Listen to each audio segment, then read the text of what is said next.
ఈ వాక్యం వింటున్న ప్రియబిడ్డ, చుట్టూత ప్రజలకి నవ్వుతూ కనపడ్డావేమో, ప్రజలు నీ పెదాల మీద ఉన్న నవ్వును చూశారేమో. ఈ రాత్రి నేను ప్రకటించే నా దేవుడు, ఏ ఇంట్లో ఉండి వాక్యం వింటున్నావో, ఏ దేశంలో ఉండి వాక్యం వింటున్నావో, ఈ దేవుడు ఈ రాత్రి నీ హృదయంలోకి తొంగి చూస్తున్నాడు. నీ దుఃఖాన్ని దేవుడు త్రాసులో తోస్తున్నాడు. ఎందుకు త్రాసులో తోస్తున్నాడో తెలుసా? శ్రమ నొందిన ఏండ్ల కొలది సమృద్ధినివ్వటానికి దేవుడు తోస్తున్నాడు. నువ్వు శ్రమ నొందిన ఏండ్లు దేవుడు లెక్కిస్తాడు. కన్నీళ్లు కార్చిన ఏళ్ళు లెక్కిస్తాడు. దుఃఖపడిన ఏళ్ళు లెక్కిస్తాడు.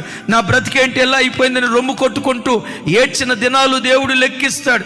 నేల మీద నువ్వు కాచిన కన్నీటి చుక్కలు దేవుడు లెక్కిస్తాడు.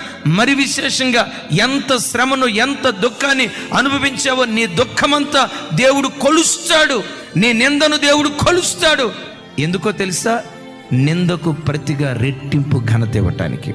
రెట్టింపు ఘనత ఇవ్వాలంటే ముందు నువ్వు ఎంత నింద పొందావో దేవుడు కొలవాలి కదా. అందుకనే ఈ రాత్రి వాక్యం వింటున్నా ఎలారా, నీ దుఃఖం వ్యర్థం కాదు, నీ కన్నీళ్ళు వ్యర్థం కాదు, నీ ప్రయాసం వ్యర్థం కాదు. గుండెల్లో దుఃఖ సముద్రం పెళ్ళుబుకుతూ చుట్టూతో వాళ్ళు చూస్తే ఏమనుకుంటారోనని నోట్లో గొడ్డ అడ్డం పెట్టుకొని, నోట్లో బట్ట కుక్కుకొని కుమిలి కుమిలి ఏడుస్తున్నావేమో. శుభవార్త, నీ దుఃఖాన్ని త్రాసులో తోస్తున్నాడు. యోబు దుఃఖాన్ని త్రాసులో తూసి రెండంతల ఘనత యోబుకి ఇవ్వలేదా? యోబు జీవితంలో దేవుడే కార్యం చేశాడు. ఈ రాత్రి వాక్యం వింటున్న నీ బ్రతుకులో కూడా నీ దుఃఖ దినాలు సమాప్తం చేసి నీ దుఃఖానికి ప్రతుగా రెండంతల ఆశీర్వాదం దేవుడు అనుగ్రహించును గాక.